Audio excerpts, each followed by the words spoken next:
order the December 2nd, 2024 meeting of the West Bridgewater School Committee. Please rise for the Pledge of Allegiance. There's the flag. Well, on the board. I pledge allegiance to the flag of the United States of America and to the republic for which stands one nation, under God, indivisible, with liberty and justice for all. Moment of silence. Please be seated. The listing of matters on the agenda are those reasonably anticipated by the chair, which may be discussed at the meeting. Not all items listed may in fact be discussed, and other items not listed may also be brought up for discussion to the extent permitted by law. This meeting will be live streamed for cable. A recording of this meeting will also be posted on the West Bridgewater Community Access Media website, wb-cam.org. Before we get started, welcome everybody. Congratulations to all of you who are about to get your awards. If any of you need to have a conversation or take a phone call, I just ask that you step out into the hallway. We have a lot of people here tonight, and the chatter kind of gets picked up by the mic. So, our first order of business is the minutes. Move to approve the minutes from the November 4th, 2024 school committee meeting. Is there a second? Second. Discussion? Yes. Go. I meant to mention it to Maureen. Carrie is listed twice under members present, and I'm not listed. I meant to tell you privately, but I figured before we approved them. Good catch. All right. We'll fix it Would you right like me to now. fix it No, now just fix it and right now. then Approve it? All right, it is revised. Any further discussion? No. All right, all in favor? Aye. Aye. All right, warrants. The following warrants were issued and paid for the fiscal year 2025. Bill warrants on November 7th, 2024 for $93,131.38. November 14th, 2024 for $224,478.02. November 21st, 2024 for $125,618.06. And November 28th, 2024 for $200,352.01.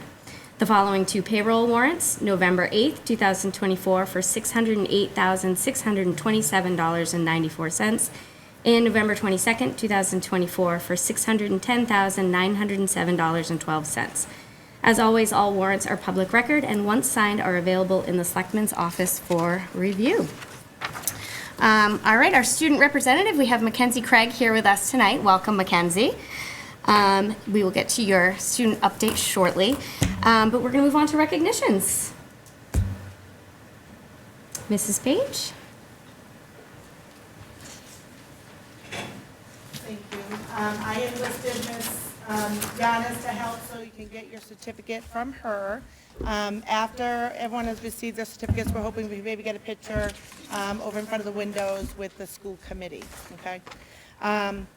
So tonight we are recognizing our Abigail Adams Scholar winners for the class of 2025.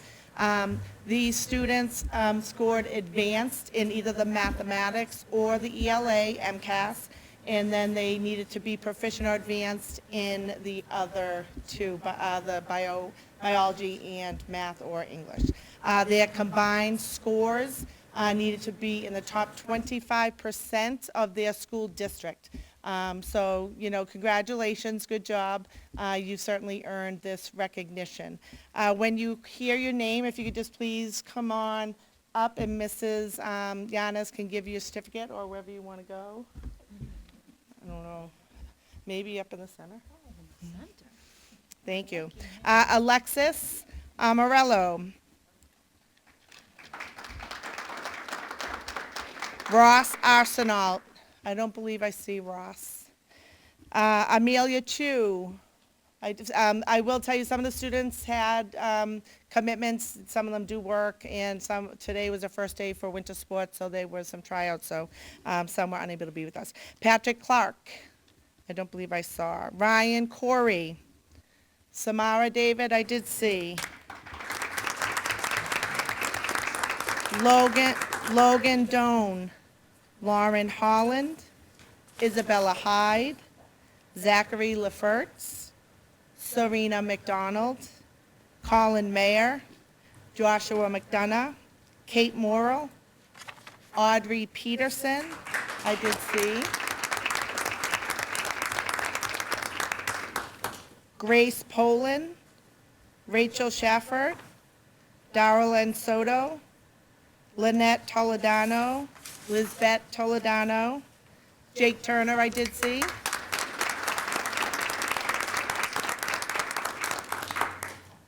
Elijah Villeneuve, Emily Wales, and Sydney Zunt. So congratulations to all of you.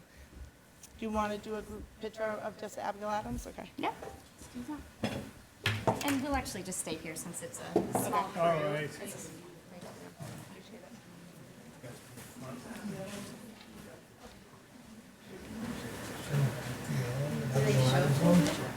Oh, yeah.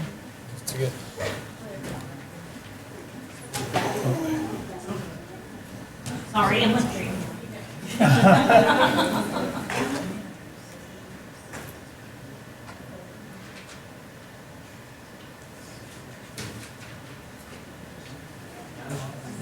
Congratulations on this job.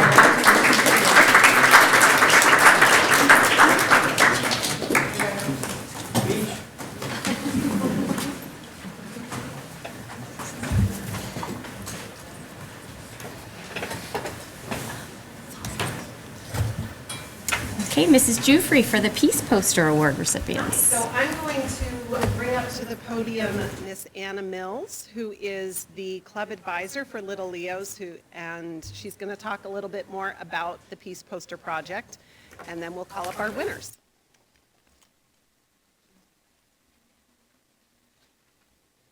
Thank you. This year's theme was Peace Without Limits. So students were expected to come up with a design that showed how kindness could cause limitless peace.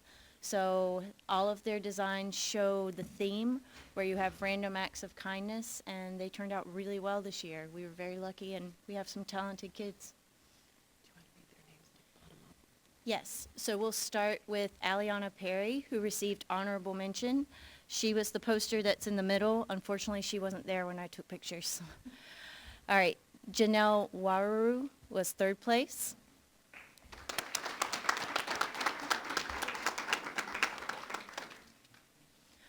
Jacob Ayad was second place.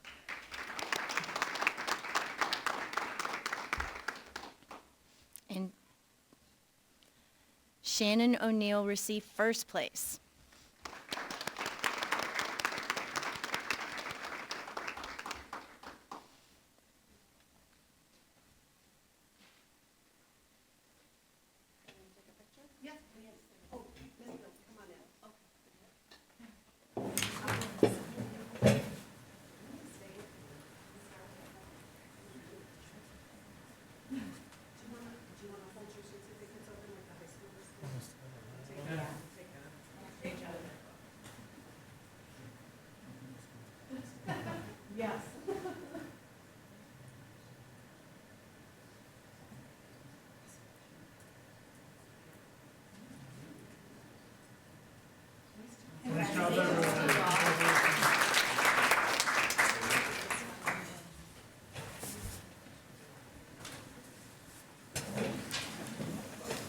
Thank you. Thank you. Thank you. All right, Project 351.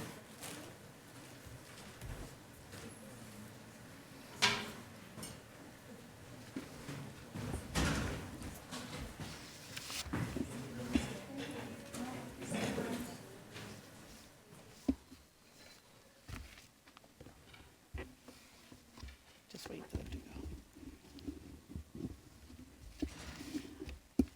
So Project 351, our West Bridgewater representative is Kendall Burke. I just want to tell you a little bit about Project 351 and why Kendall should be very proud that she was selected by her teachers. Project 351 is a youth-led movement for change powered by a unified team of 8th grade ambassadors representing Massachusetts 351 cities and towns. Over a year's term, ambassadors develop the courage, knowledge, and skills to make a positive difference in their hometown and our world. The result is awe-inspiring, and since 2011, 4,891 ambassadors have positively impacted more than 1.2 million neighbors through Project 351 service. Kendall, our educators selected you to represent West Bridgewater because of the special qualities that you make. Make you. They're inspired by your kindness and compassion as a volunteer, classmate, and peer friend. They recognize the quiet and thoughtful ways you make a difference, bring joy to others, and stand up for what you believe. So we join them in celebrating you. Congratulations.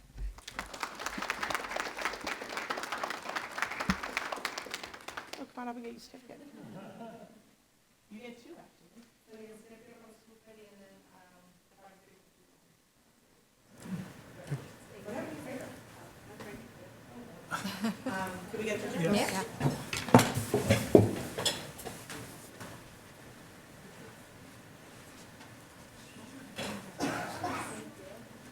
Kelly, you have to come back and pass all about your experience. Yes.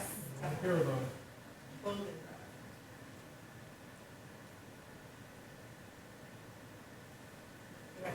Congratulations.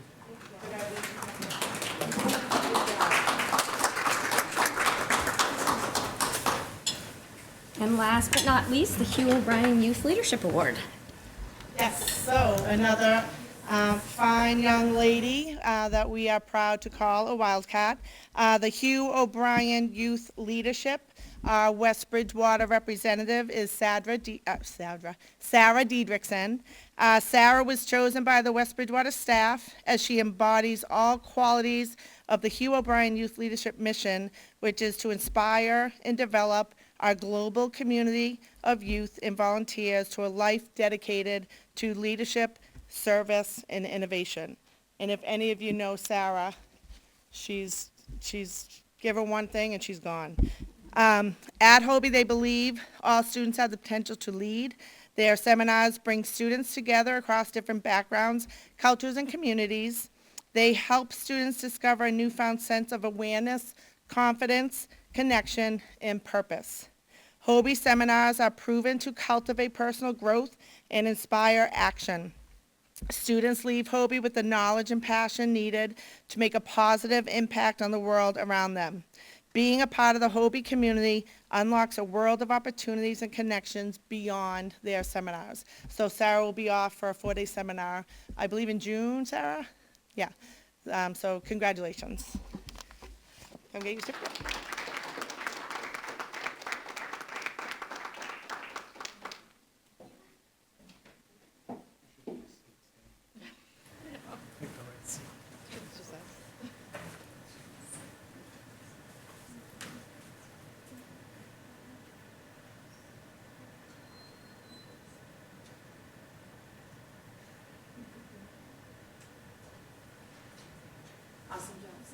Congratulations, Sarah.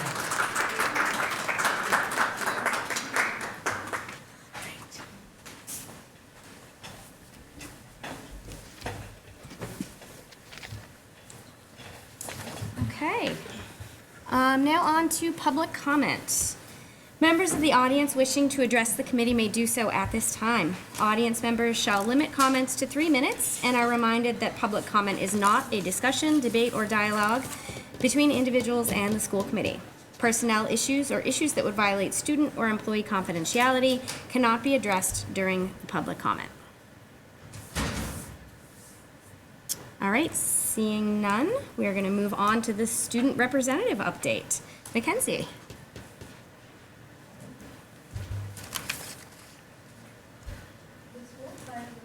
Held on Friday 11/22 and Saturday 11/23. The West Bridgewater Middle Senior High School students in drama held a funny, fast-paced, and popular play called Ride the Cyclone. It was exciting and all the students are filled with talent. Thank you to Mr. Mel and Ms. Romano for directing.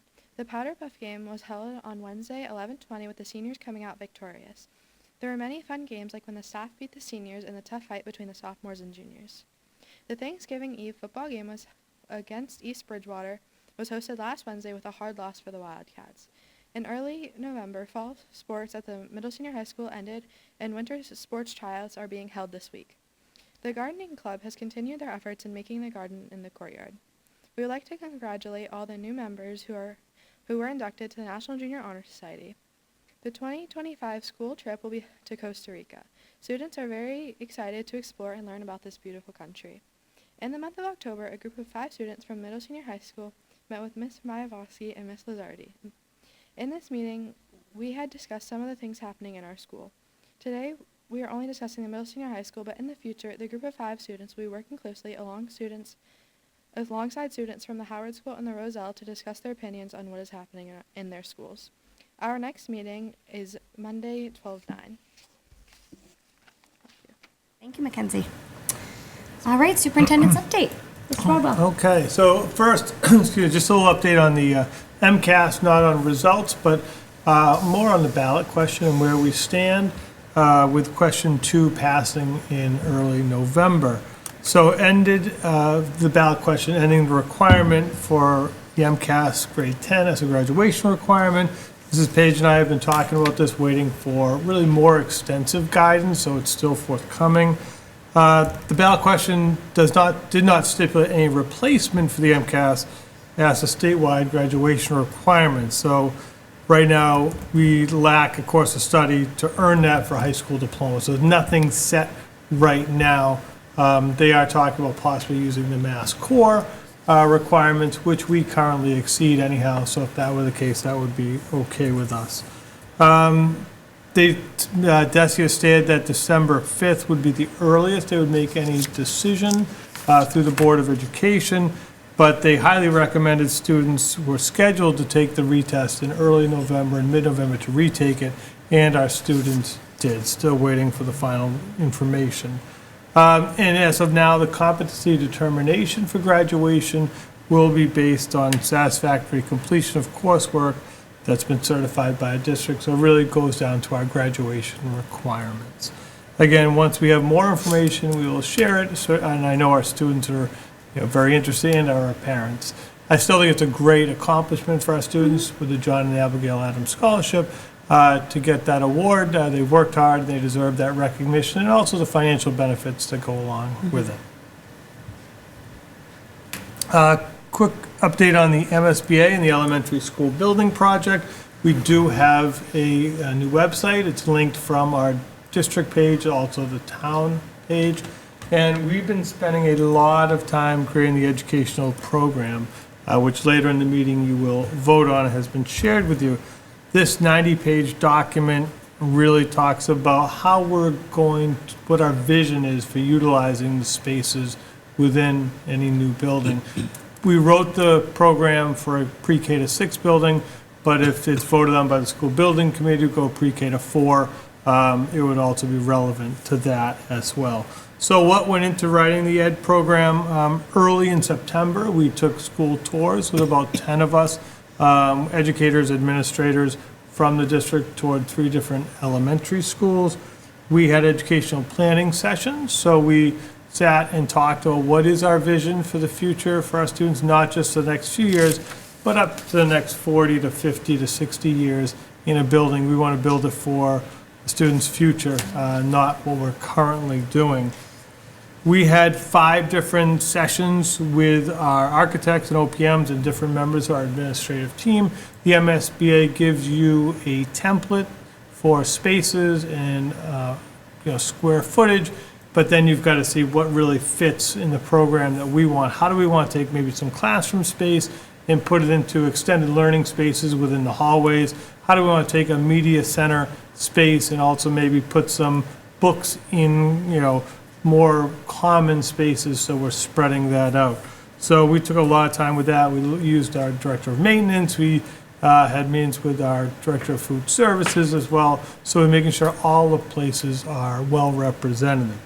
And then I give a ton of credit to our elementary and central office admin team who spent hours and hours. When we found out when it was going to be due on, initially on November 15th, that was about, I think around November 1st, and we set up 5 or 6 different meetings. And some of them, I was actually out at a conference one day, and I was down the Cape for a conference. So they did a ton of work, and they worked extremely hard.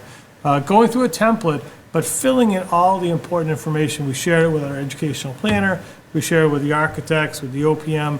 They came back with some feedback and comments, and we went back as a group and worked on those again. So we're proud of the product. We're proud of the accomplishment. And most importantly, we're excited to move this forward with a vision for our students and staff for our elementary building project. Thank you.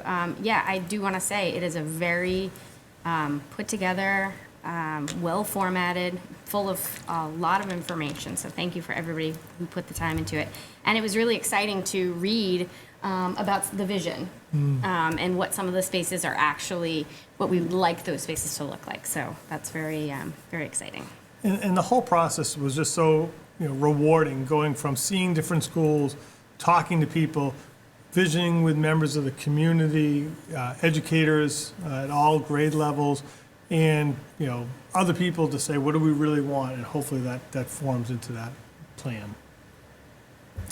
This is Giannis. Going to talk briefly about a couple of grants we received. So we recently received the hate crimes prevention grant, which was written to fund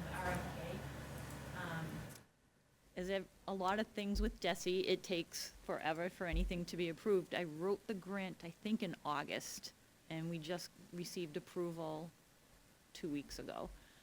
So that will cover all of RMK from K to 6 and PD for the teachers. And we are on year 2 of the school behavioral health grant. We received $99,000 this year. Last year it was $100,000, so they knocked $1,000 off. And we're currently looking for a school adjustment counselor and some other ways to utilize that funding. We've talked about perhaps looking at per diem between a couple counseling services outside of the school district to help bolster some of our services that we supply, support students with. Any questions? I wish DESE was quicker. And Mrs. Dietrichson also had a lot to do with the behavioral health grant, and our principals for the interviewing they're doing, but it's we weren't guaranteed year 2 of behavioral health, so we were excited to have it, and I think it's going to add resources to our district that we need and will be well utilized. It's very exciting. Before we move on, part of our policies require us to vote to accept grants. So I'm going to make a motion to officially receive the hate crimes prevention grant totaling $40,500 and the school behavioral health grant totaling $99,000. Is there a second? Second. Any further discussion? All in favor? Aye. All right, back to you, Mr. Bravo. All right. Climate and culture survey results. So this was the second of 2 recent surveys sent out, so I know, hopefully not getting to survey overload, but I do appreciate people taking the time to respond. We had sent this out to students in grades 7 to 12, district staff, and district families. Each survey contained 20 questions with 2 open-ended questions. And people spent a lot of time and really some thoughtful responses in there, and I do appreciate that because the feedback is valuable for all of us. We allowed approximately 10 days to get the responses. It was sent out several times via email and then put into the district newsletter near the end. The surveys are anonymous with no data collected. I think sometimes it would be good to hear from people, so we always encourage people, if they have a concern, if they have an issue, to reach out to the building principals, to reach out to myself, because it's hard to track back and answer some questions or concerns that people have when we don't know. So we always want to know, if we can help, just let us know so we can gather that information.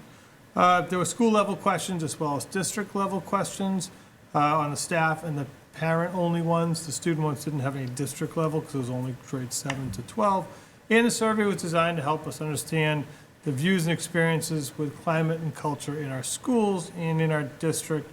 And we're committed to creating a safe, supportive, and positive learning environment for all students, staff, and families. So I'm going to share some initial data but the next meeting I plan to provide more information, because it's so dense with information that I really need a little more time to pull it all together. But in terms of the percentages, for our students, grades 7 to 12, we had 57% of the students respond. And again, this was sent out a few different times during Power Block to give them an opportunity to sign up, and at a decent distribution. And I will note that the highest percentage, I believe, was our seniors, which I thought was good. I don't know if there's any carrot in front of that to get out, but they wanted to share their thoughts and information. For our staff, again, you can see the distribution, and 63% of the staff responded. So again, a good number, and some really nice feedback from them. And our families, 344 responses, which is 25% of our families. I think a good number, knowing what we had in a prior survey of less than that. I think that was, again, gave us some really valuable feedback from a number of different people, and split pretty well amongst the grade levels. Again, more information to follow on that. Look forward to that. So we recently, on November 19th, had a budget meeting with the town. We did this last year, and I thought it was very valuable, and I'm glad members of the school committee, Mrs. Dragonetti, Mr. Schmier, were also there with Mrs. Grant. And we got the town administrator, Mr. Gagné, Board of Selectmen Chair, Mr. Ryan, and Finance Committee Chair, Ms. Fox there. So again, we met in my office for about an hour, really kept a good open lines of communication. Some of the topics we discussed, we talked about school choice and our decreasing numbers within the district. That has created a little bit of a decrease in our overall school enrollment, overcrowding in our schools where we have very little available space at all schools, but specifically at the elementary schools. Special education and out-of-district costs, they continue to rise. Mrs. Marble and her staff have done a really nice job in keeping kids in district by creating some sub-separate programs for our students, with the hope someday of hopefully tuitioning in students into these programs. Talked about the building project, talked about busing concerns. Our number of developments are growing, therefore the time on buses are growing as well. We had one of the buses late today due to, I think, an accident in town or traffic within the town. We're talking about adding potentially a special education bus due to the time that students are on the bus. So that's in the final stages. We're working on, actually, it's going to be probably a van. They'll be able to take some students, so it won't be the full cost of a bus. Talked about the grants that were just discussed. We talked about our increase in our multilingual learners, specifically about the number of newcomers we have coming into the district that require the highest level of time and services. We talked about some potential capital budget items as I continue to work on our 5-year plan, starting to update that for committee approval, and our planning for the FY26 budget. We're hoping to meet again in January or February, but I don't know if anyone else wanted to share their thoughts. I think it was very helpful to discuss our concerns and to explain some of the details, like specifically the busing concerns, knowing that our students on bus 5 are on the bus for a very long time. So when we have this conversation of, well, why do you need a second bus? It's good to be able to have those conversations and explain that in advance. And it was also, I think, really good to understand the town's needs and understand the growth and, what's going on kind of on the town side of it, too. I think during these meetings, we can really address some of the questions that might come up during the budget meetings that would happen in March, or when do we start? Late February? Yeah. So it's better to have that discussion now. You can talk more in detail about why we need certain things or why things are changing in the schools, and it's not happening when you're asking for money. So it's, I think, a little bit more collaborative with the town. That we're not saying, all right, here's the budget we've come up with, and now we've got to get it to the town meeting to vote on it. We can actually talk about these kinds of things before we get to that point. And they hear the what of what we need, but I think explaining the why behind it is very important. Yeah, instead of those questions being mixed in with, well, I think you have a typo on line number 30, they can actually explain what's happening in our district. Yes. I kind of completed 2 of my days in residence at the Howard School and the Middle Senior High School. Tomorrow will be at the Spring Street, and then next Tuesday at the Roselle McDonald. Really, it's a very enjoyable day for me. It's a very tiring day. It brings me back to being in the schools, which I enjoy tremendously. From arrival to dismissal, to being in classrooms, walking around the building, talking to kids at lunch, recess, talking to teachers. I get to sit in common planning time. I think it's helpful, and I can still go about my daily business. I can still jump on a call if I need to for the building project, or meet with someone from the association if needed during that time. But it really it's kind of just a remote office for the day where I'm interacting with kids and staff, and I get to see the hard work of everyone. Everyone's working extremely hard. The buildings are very busy, and the kids are awesome, and the staff. And the principal's going to talk in a minute about the bullying survey results a little bit more in depth. I wanted to just share some general information from the students, staff, and the families. So here you'll see that we did the student responses to the bullying Google form, grades 4 to 12, so that there's clearly more numbers, and a percentage of 77%. And again, staying with the students, one of the questions was using the definition of bullying. I've witnessed or have been bullied, and you can see the responses. I think one of the things that comes through when the principals all looked at this and they reviewed individually and collectively is we want to make sure they're understanding what bullying is, and a big thing is reporting it. I think that's one of the bigger things, and they're going to talk a little bit more about that. Issues that are coming up. I don't think we're seeing the responses here aren't matching what they're seeing, so they've got some good ideas about that. And then the final question was, in my opinion, the school is effectively addressing bullying and safety concerns, so you can see some of the responses there from our students. Our staff, we had 49% of our staff respond to the survey. Again, divided out by the different schools, pretty representative of the overall staff population. Again, witness acts or been told about an incident that consider bullying. You can see the numbers. Again, our staff are all mandated reporters to provide the administration with this information. So we want to work with them to make sure the information is flowing well from the staff to the administrators so they can investigate any cases of alleged or bullying. Just go through the process and dive deep into it. And in terms of effectively addressing bullying and the safety concerns.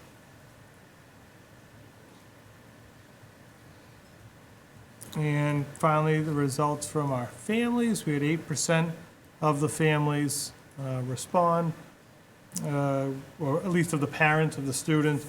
So you can see the breakdown, again, pretty similar. Incidents of bullying or talk to a child about what may have been considered bullying. Again, gathering information, what is that information, and how is that information traveling to our administrators so they can fully investigate. And then about the schools effectively addressing bullying and the safety concerns. I think we wish we had a little bit more, a higher response rate, because the more response we get, I think the more helpful it is. And also with these, we also asked about where it's happening and provide us more information on. So we can look at some of them. You can read through, think, okay, yeah, that I would see by that written, I consider that bullying, but investigate it more. Or that may just be a conflict that's happening that can be remedied by some interventions. And now?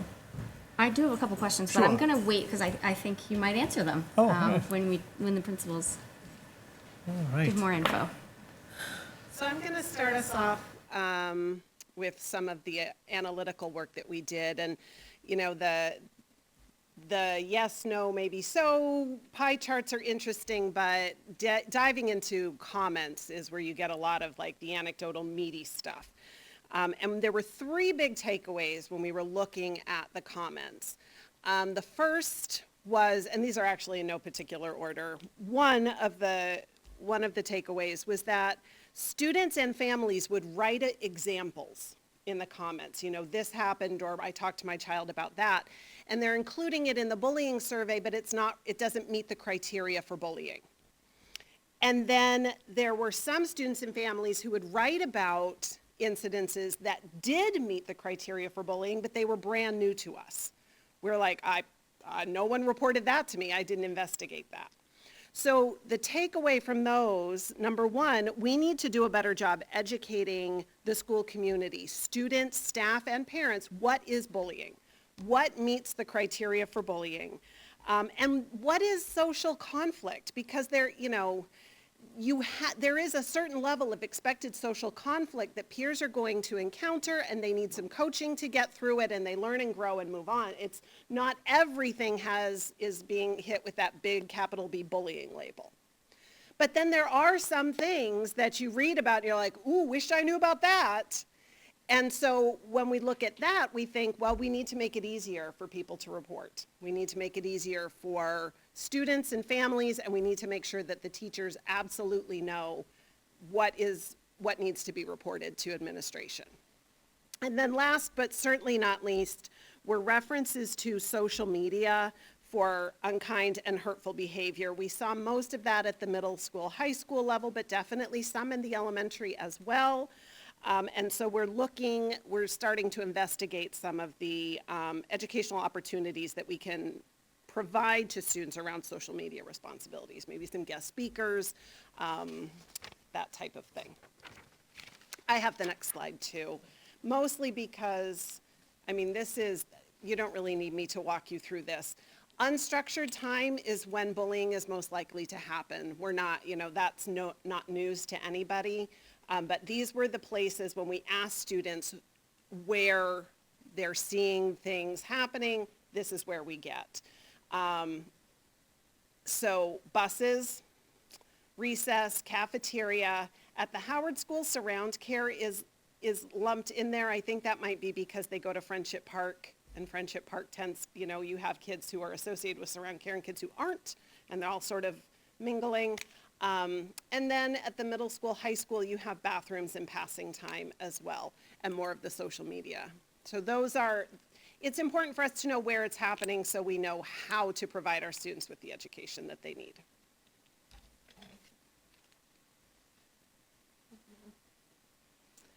So I'm talking about the findings and the takeaways, which I feel are similar to some of the data that we saw.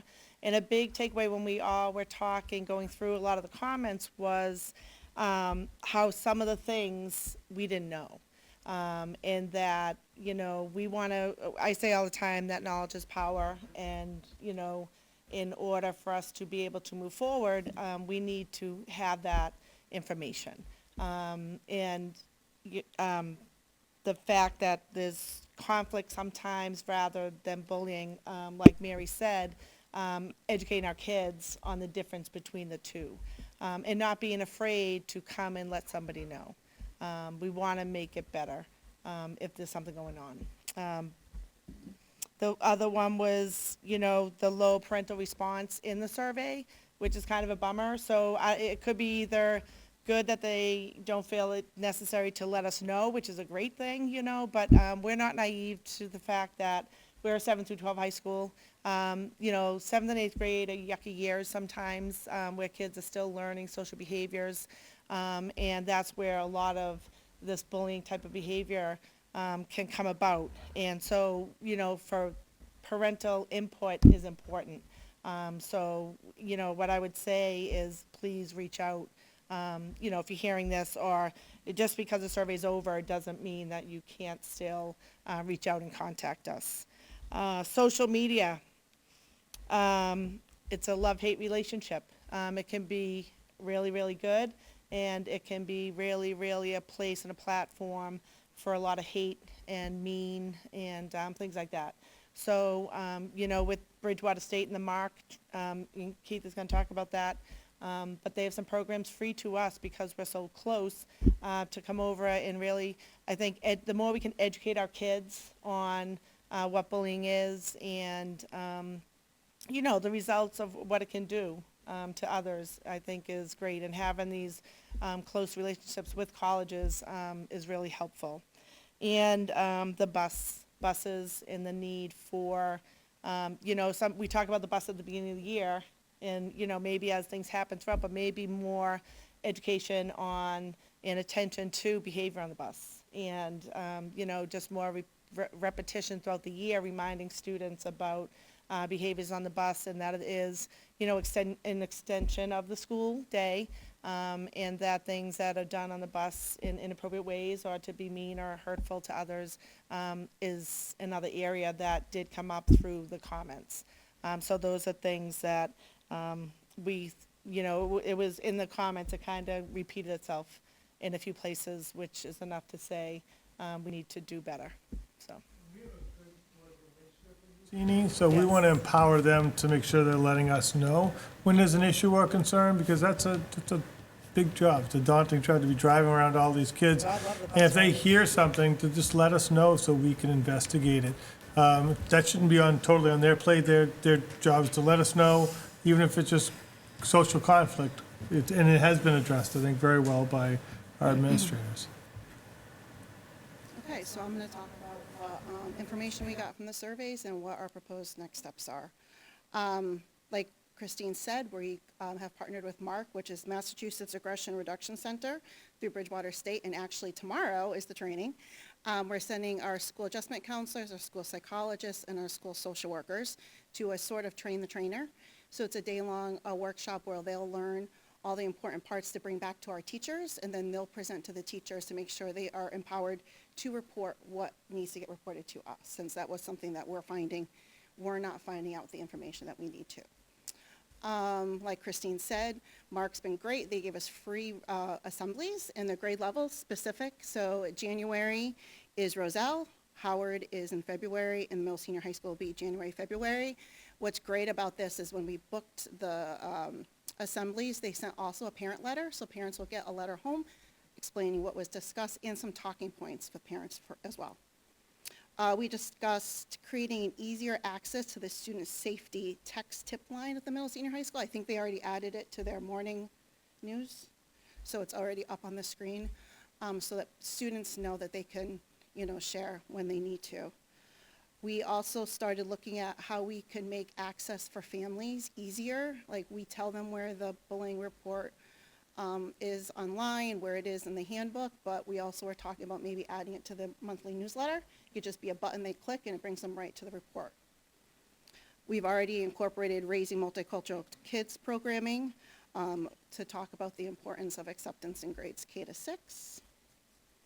We've started investigating an anti-bullying curriculum in the health classes. So this is something that Ms. Winters in her weekly health class in grades 1 to 6 would look at. She started peeling apart this free curriculum that's offered from the PBIS website, and she's starting to incorporate that into her curriculum. We'll see how that goes, and if we need to get something meatier, we'll start looking into something else. And then kindergarten, because they don't get weekly health, is also working with our school worker intern, our social worker intern, who is doing lessons in the classroom about feelings and how to appropriately address feelings and work up to building in some of those different important skills. Also at the middle senior high school, 7th grade health class is also increasing lessons to address bullying. And then again, the bus, you know, constant discussions with students, families. In the past, when you've had a couple of incidents on a bus, you reach out to the parents, and I've seen a definite decrease in behavior, so that great relationship we have with the bus drivers is going to help, and just reminders of what's expected on the bus. We hopefully will reduce some of those incidents there.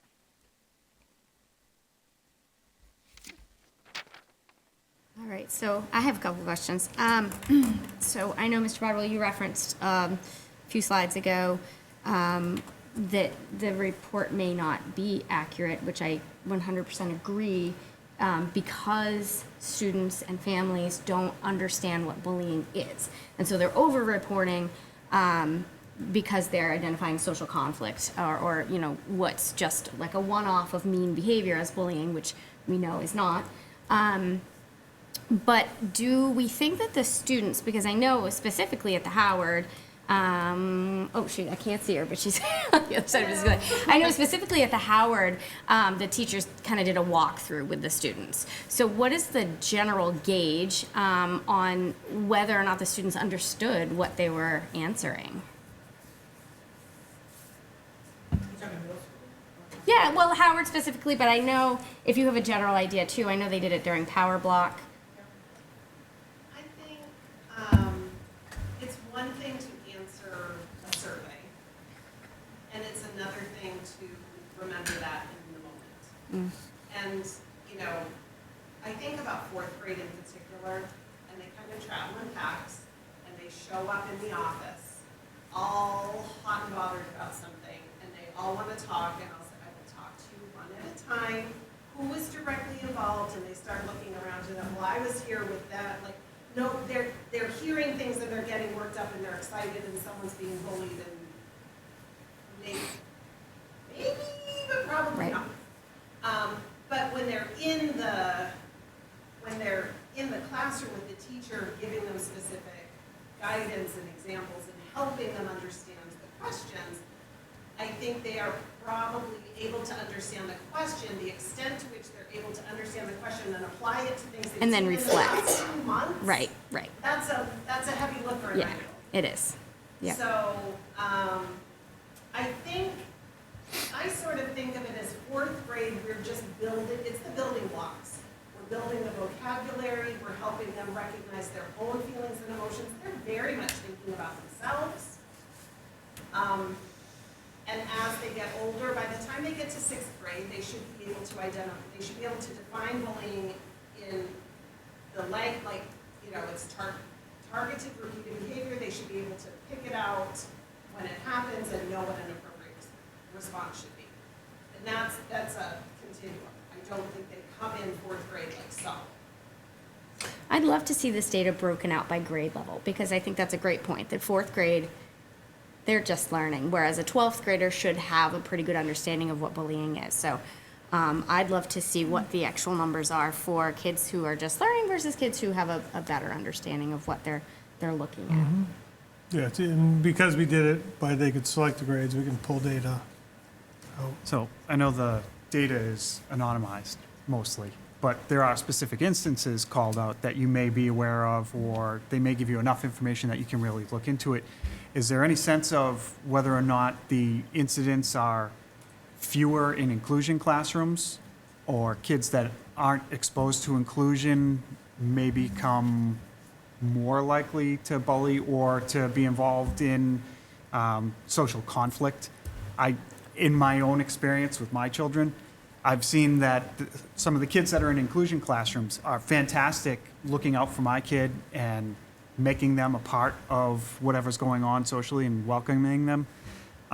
In some instances outside of school, I've witnessed social conflict between kids that weren't in inclusion classrooms and my children. And it's very upsetting to the parents to witness that. But then I'm wondering, maybe those kids aren't getting enough exposure to kids with disabilities and learning how to interact with them. And just to piggyback on Dave's questions, and I know that it might be difficult to extrapolate this data because you can only look at the anecdotal data. But, do we notice a pattern for students with disabilities, children of color, LGBTQIA, any of these minorities? Are we noticing any patterns? I guess would be a follow-up question that we may not be able to answer now, but maybe in the future would be. I can say that I did not look at the data with that lens, and even if I did, I'm not sure I'd be able to tell, to be frank. I do remember reading at least one comment that talked about a student who had been called names or targeted for, I can't remember if it was gender or sexual orientation. It was- I remember one comment. I think it was a combination of both. Yeah, I Yep. think it was both. I don't necessarily remember any comment. I think we'd have to go back and look at it. It's, you know, Using the data studio, we can easily pull each grade with the comments, and they can look and see if there's any consistency or variations. we didn't ask any of the demographic questions. Right, right, so Correct. that's why it's, So- we'd only have to look at the comments, And so. honestly, I think that's probably the kind of stuff you would do working with senior high school than you would with my kiddos. I want my kiddos to know, that stuff. But, and I'll look again at the data with sort of a lens towards inclusion versus non, see if we can pull out references to things. Yeah. It's, from the questions in the survey, it's not really built to try and get that Correct. information, so Yeah. it's probably tough to pull it out, but if inclusion is working, to try and build kids that are more able to interact with people with differing abilities, maybe we should do more of it. Or find another way to get those benefits from something else. And I think, whether it's social conflict or bullying, we want to make sure, and I think as Mary has said, coaching, teaching to change the behavior. I think that's the most important thing, is knowing about it and then working with the students to hopefully by administering discipline or consequences, or just even talking, we're changing the behavior for future interactions. Yeah, go ahead. Oh, I was just gonna say, do all grade levels have their protocols, but that they talk to the kids about as to how to escalate these? So are the kids clear? Because you're saying, like, there's groups of girls that, or boys or whoever, that may be coming in, right? Or, like, is it clear, and I'm just, because you spoke. But are all grade levels clear on how they should be escalating? Because I know, like, the text tip line, we've always marketed it as, like, a safety tip line Yeah, in the so past. my question At the was high actually going to be middle, senior high school, but very similar to yours. but in the younger grades as well, do we talk to them as part of the education as to how we want them and what I guess your expectations are as to how to bring these? I think we always do, and this is again similar to even classes, at the beginning of the year when you're doing your orientations and you're going through, expectations of behavior and all those things, but I think it's a good reminder that, it more often, do you know what I mean? In a, kind of standardized way, maybe bringing the groups together a couple times a year to remind everybody, to be kind, what bullying is, outside of just the health classes. They address it in health and, in through advisory lessons, but maybe just grade level, more grade level meetings to kind of just talk about it. Yeah, I'm just thinking like their reporter responsibilities, of lack of a better term. I don't Yeah, know. because I think it was very insightful that you're looking at the data and seeing, whoa, we didn't know about these things, and this does not match what is being reported. So to me, my impression of that is similar to yours, in that we need to look at the process. Do students know how to report it? Is it easy to do so?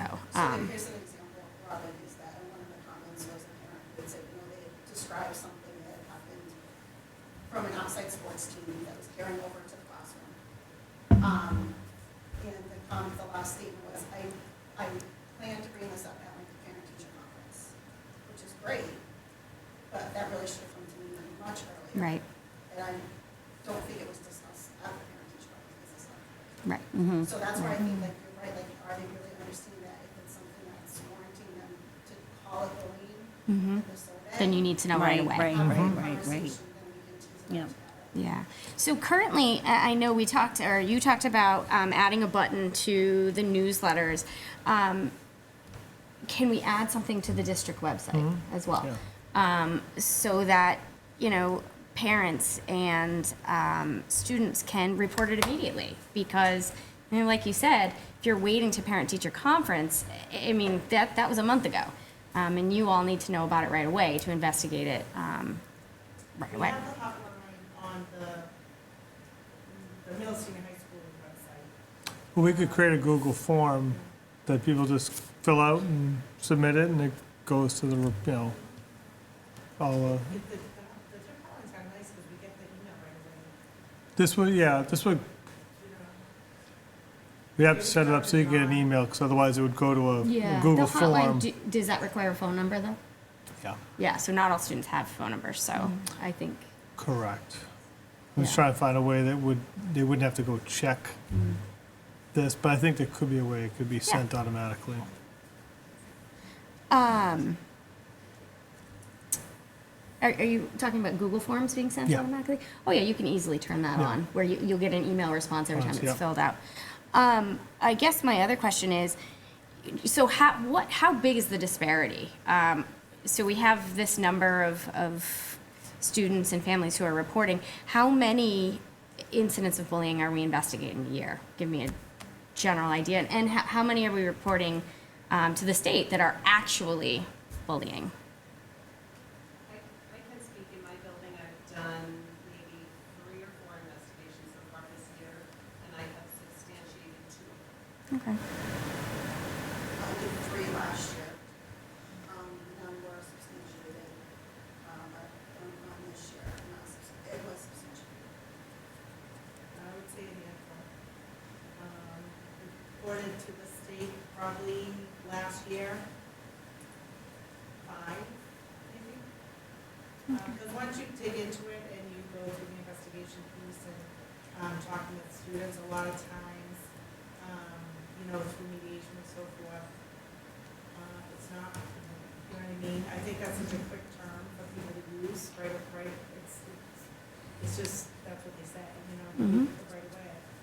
So I think once you educate and kind of go through the process,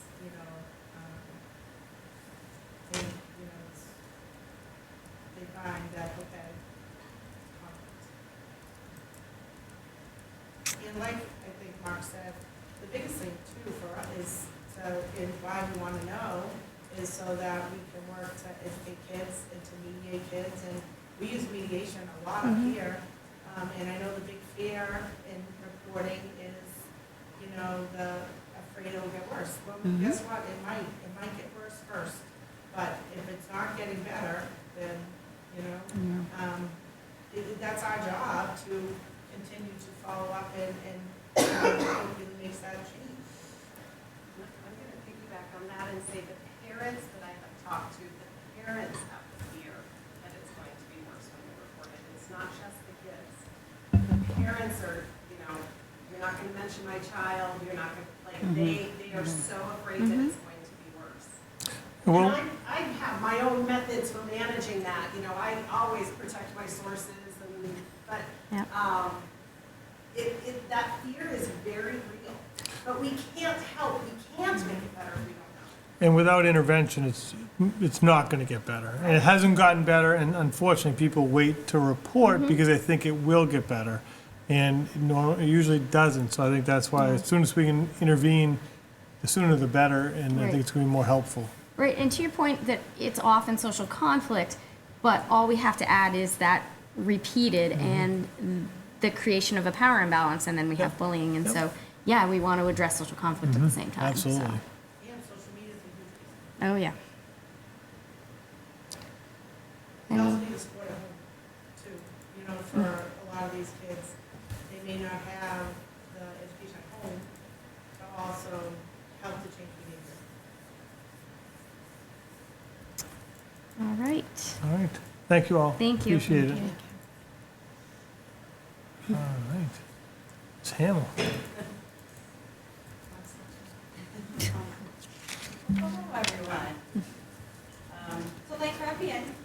Always wanted to talk about our sports. I can't believe it, but we are moving along to our winter sports, but I would love to just recap a little bit from our season. So the West Bridgewater Athletic Department is proud to celebrate the achievements of our teams during their successful fall seasons. Cross country, both the girls and the boys cross country teams competed at the MIAA Division III meet that was in Rentham. The boys team placed 19th overall out of more than 30 teams. Emma Pope represented the girls team with an outstanding performance, finishing 19th overall out of 150 runners. And she qualified for the MIAA Meet of Champions, which was phenomenal. And at that meet, Emma finished 67th overall out of almost 200 girls. So congrats, Emma. That was very, very cool. Great job. Our field hockey team, the girls field hockey team, made it to the round of 16, falling to Frontier Regional 5-0. They had a wonderful season. Girls soccer, the girls soccer team had a strong season, reaching the round of 16 before being defeated by South Hadley 4-1. Our girls volleyball team advanced to the Elite Eight, which was awesome, where they faced a tough loss to Millbury 3-0. Football in their tournament game, they were the round of 16 and fell to Cohasset 21-7. Our cheer team, they competed in their regional tournament and delivered an incredible performance, even though they didn't advance. Boys soccer team also had an impressive season, and we certainly look forward to seeing what they accomplish next year. And also congratulations to our golf team on a fantastic season, highlighted by Aiden Delahoy, his participation in the MIAA D3 Golf Central Tournament. A very successful season. Could not be more proud of all of our athletes. They did a super job. Some things I'd like to share that, our student athletes took part of during this fall season. I want to thank some of our WB student athletes that attended the MIAA Sportsmanship Summit at Gillette Stadium. Mrs. Page and I went. Their dedication to becoming courageous leaders and champions of sportsmanship makes our community stronger. It was a great event at Gillette, and always love to learn, and the kids did a super job attending that and meeting new kids. There's, a number of other schools and athletic directors, coaches, that attend that. So it's a very cool opportunity for our student athletes. We also wanted to thank some of our WB student athletes who attended. It was Champagne Talks, and this was an event hosted by the South Coast Conference. Motivational speakers Quinton Champagne and his father Mark shared powerful messages on overcoming adversity, showing kindness, and the importance of teamwork. Quinton spoke about his journey as a student and how athletics helps him navigate and overcome challenges. Again, really great opportunity for our kids put on by the conference that we are in, and a great opportunity for our kids to meet other student athletes from the schools in that league, which I always love to see. So making new friends and seeing them on the field, so it was pretty cool. Also, I took fall captains over to read children's books to our elementary schools at Spring Street this year, and it was so great to have our student athletes connect with our younger Wildcats. They were so great, so thank you so much, and plan to continue that, and like to get to the other schools too, but I really think it's a great mentorship, leadership opportunity for our kids, and I know, we always love seeing the little kids, and I know they love seeing us too, so that was very cool, so thank you, and we will look to do that again. And then I just want to do some shout outs. We had our SCC All-Stars. We are waiting on football. That's happening this week, so I will be shouting that out too, but just wanted to share, the SCC All-Stars for boys soccer. We had our All-Star was Brendan Marinelli. We had honorable mentions Dylan Spadia and George Baroud, and our individual sportsmanship was Brendan Hume. And they also the boys soccer team won the SCC Team Sportsmanship Award as well. So very, very, very proud. For our girls soccer team, we had for All-Stars, we had Samara David, Kylie Fuller, Carrie Gomes. Some honorable mentions were Shania Wallach, Kate Ostrino. The individual sportsmanship was Isabella Marash. And we also had an MVP, which was Kylie Fuller, so an amazing job. And our girls soccer team was also, they won the SCC Gold Division in our league. So pretty great accomplishments there. For volleyball, our all-stars for volleyball, we had Ava Harkins, who was our all-star. Our honorable mentions were Jasmine Paulson, Ariana Lone, and our individual sportsmanship was Kira Gogevin. So awesome job. We also had our field hockey all-stars in the SCC. Our all-stars were Grace Poland, Abby Matta, Lauren Holland. Our honorable mentions were Reese O'Keefe, Brianna LaGrange, and our individual sportsmanship award winner was Haley Krakowski. And again, kudos, our field hockey team won the SCC Gold Division. So again, congratulations to them. For our SCC Golf All-Stars, we had Aiden Delahoy was our All-Star. We had honorable mentions Patrick Harrington, Matthew Walsh, and our individual sportsmanship winner was Colin Mayer. And I think we have our cross-country. So for girls cross-country, again, congratulations. Our All-Star was Emma Pope. Our honorable mention was Eva Smith. And our individual sportsmanship winner was Ashley Hardiman. And for boys cross-country, we had, our all-star was Alex Kelly. Our honorable mentions were Ryan Ginich, Sam Stapleton, and our individual sportsmanship winner was Nate Trott. So again, great job to all of our student athletes. You know, they certainly accomplished a lot this fall, and, you know, we look forward to now moving on to the winter. So like I said, I can't believe it, but here we are moving on to another sport. So more information to come. As I said, we will be celebrating our football SEC All-Stars too. Their meeting, I think, is December 4th or 5th. So a lot of more good, cool congratulations to come as well. Thank you. You got it, you guys. I always like to see your pride. You bring it so much energy and pride with your students. This is year 2 for us in the SEC, and I think our teams seem to be doing very well. And I think what is also very nice, and Mrs. Page has talked about too, is the camaraderie of the league and the things that they're doing within the league for not only just our student athletes, but the academic bowl, which I think we're hosting again here later in the spring. So lots of good stuff. Oh, and I have to do another shout out. I apologize. We had Unified Bocce going on this fall, and that was awesome. You know, thank you to Jenny Healy and Nikki Maloney. We held the Jamboree on November 4th. A fabulous time. I absolutely love it. They do a phenomenal job, and great to invite all the schools in. We continue to move on. We're going to be hosting middle school basketball. We'll be getting that started. So please come on out. We're going to pack the stands, as they say, and find some great, great games and have a lot of fun.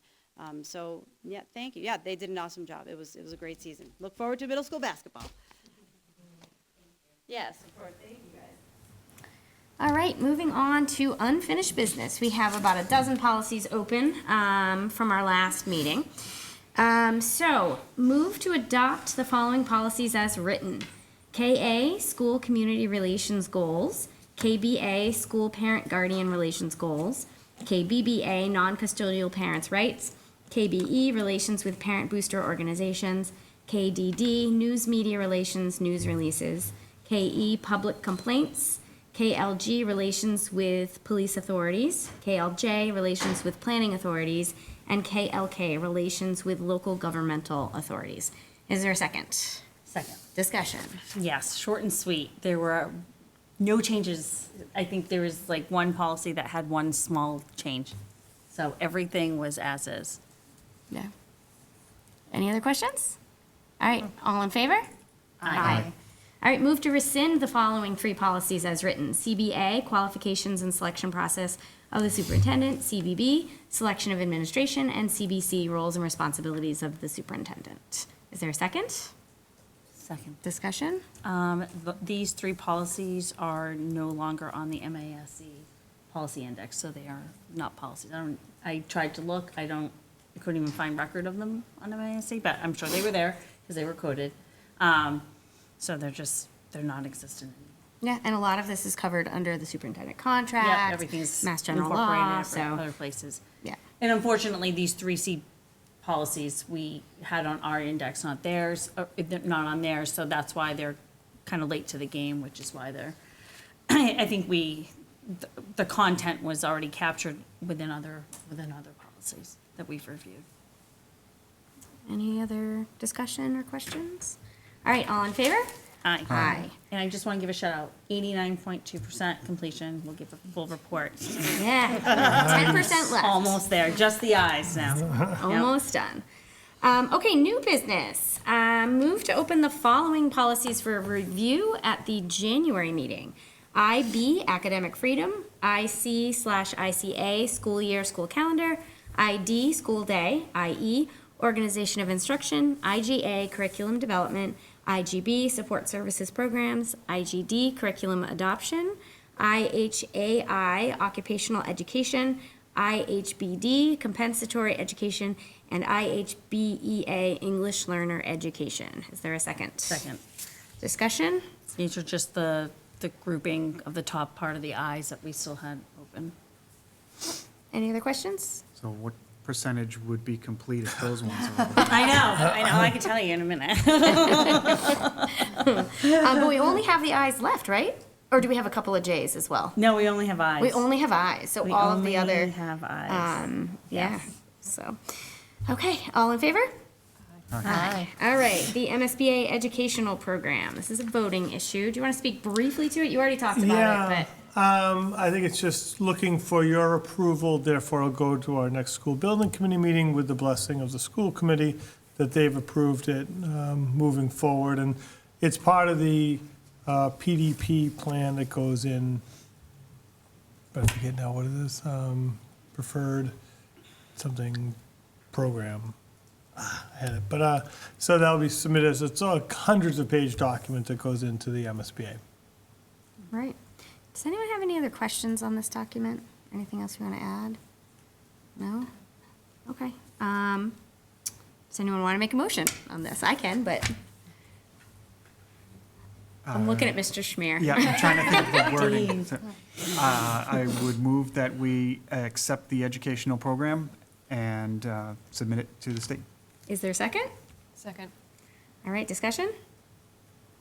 No further discussion. All in favor? Aye. Aye. Okay, the Reed's Collaborative Annual Report. Is just included in your packet, and as a Board of Directors member, we are obligated to give it to you for your review. All right. I don't know if you all had an opportunity to look this over. There were several pages to review, but there were some key points in there. The strategic priorities, Reed's was focusing on safety and well-being, social justice and equity, program enhancement, and cost-effective service delivery. They highlighted a couple of achievements over the last year. Student enrollment. Students were enrolled in grades pre-K to 12 plus, so post-grad, and the Deaf and Hard of Hearing program served 50 students from multiple districts, so they have a pretty robust Deaf and Hard of Hearing program. The graduation success, nutritional programs, and mental health focus. Some of the challenges and ongoing needs. There's the continuous impact of COVID-19 on staff absences, and the rising demands for mental health services are significant challenges. And then balancing enrollment needs with staff support and maintaining fiscal responsibilities remains a priority for the collaborative, which I think is a challenge in all districts. It is. So, any questions or comments on that? No. All right. Moving on. Mrs. Lazardi, the MASC Delegate Assembly. Yes.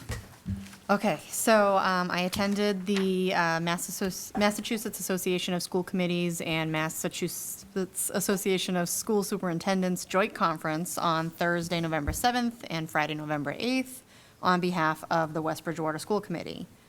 On Friday, November 8th, the annual MASC Delegate Assembly was in session, and I acted as the delegate for West Bridgewater. At the assembly, they presented 10 new resolutions to be voted upon and 11 resolutions that were set to expire unless reauthorized by a vote of the delegate assembly. So I'm going to try to give you the gist without getting too much into the weeds. The first resolution was a development of an alternative to the high-stakes MCAS test. That resolution passed with an amendment to remove a clause urging a moratorium on MCAS testing because of the election results on 11/5. It passed on a voice vote.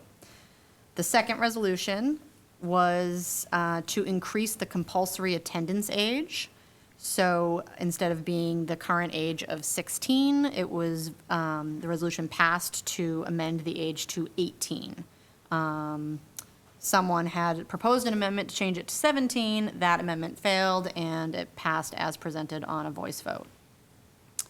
The third resolution was having to do with safe storage of firearms, and that resolution passed as presented on a voice vote. The fourth resolution was the School Bus Stop Arm Surveillance Act and Enforcement Penalties, which also passed without debate on a voice vote. The fifth resolution was to align taxing authority with the required local contribution. There was a lot of discussion on this one, but the resolution passed as presented on a vote of 60 in favor to 26 opposed with no abstentions. Resolution 6 was support of legislation to improve the fiscal health of rural school districts. The resolution passed as presented on a voice vote. Resolution 7, fully adjusting Chapter 70 aid for inflation. The resolution passed with an amendment to strengthen the language on a voice vote. Resolution 8 was equitable funding for non-regional school districts with high transportation costs. After much discussion, the resolution passed as presented on a voice vote. And then Resolution 9, for vocational and technical school group, the MSBA grants evaluation for Chapter 74. Resolution passed without debate on a voice vote. Resolution 10, expansion in capacity in Chapter 74 vocational technical programs, also passed without debate on a voice vote.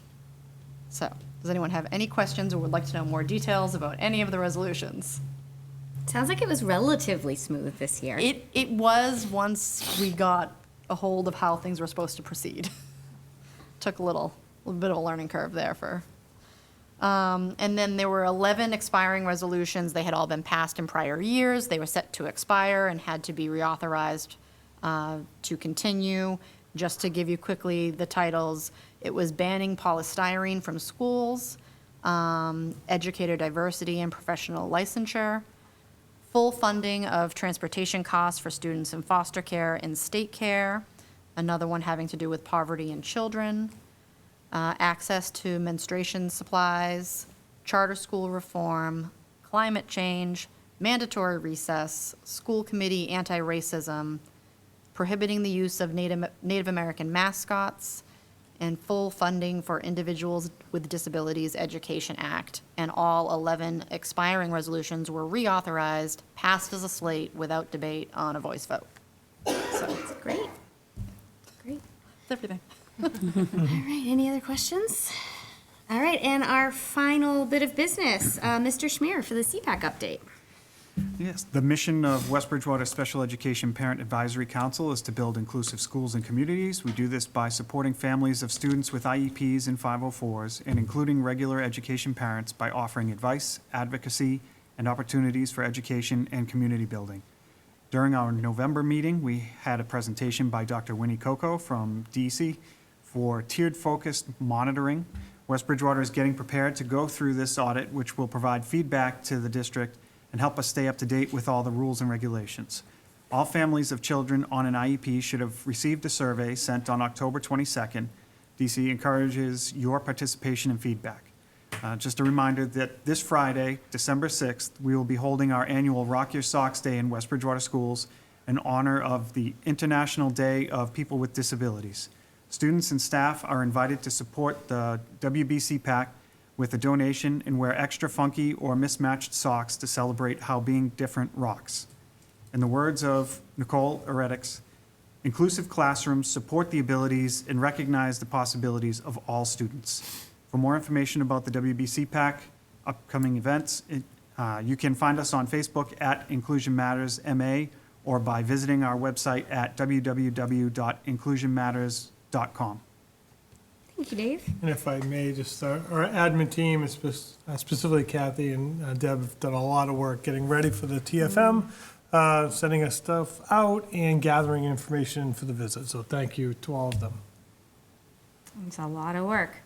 And Rock Your Socks is Friday. That's always fun. Okay, so I think that is it. Our next regular school committee meeting date is January 13th, 2025 at 6 p.m. here in the Middle Senior High School Learning Commons. We will see you all next year. Move to adjourn the meeting. Is there a second? Second. All in favor? Aye. Have a good night, everyone.